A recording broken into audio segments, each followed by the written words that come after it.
এই কারণে আমার আলা হযরত বলতেছেন मिट गए मिटते हैं मिट जाएंगे आधा तेरा मिट गए मिटते हैं मिट जाएंगे आधा तेरा ना मिटा है ना मिटेगा कभी चर्चा तेरा ওই নবীর প্রশংসাকে নিচু করা সম্ভব হবে না।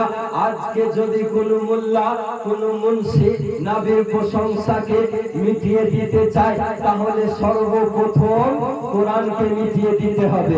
আজকে যদি নবীর প্রশংসাকে মিটাতে চায় হাদিসকে মিটিয়ে দিতে হবে।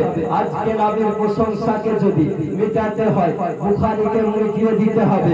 নবীর প্রশংসাকে যদি মিটাতে হয় নাসাঈকে মিটিয়ে দিতে হবে। নবীর প্রশংসাকে যদি মিটাতে হয় ইবনে মাজাহকে মিটিয়ে দিতে হবে। নবীর প্রশংসাকে যদি মিটাতে হয় হাদিস গ্রন্থকে মিটিয়ে দিতে হবে। আজকে যদি নবীর প্রশংসাকে মিটাতে হয় মাদ্রাসা মসজিদকে মিটিয়ে দিতে হবে।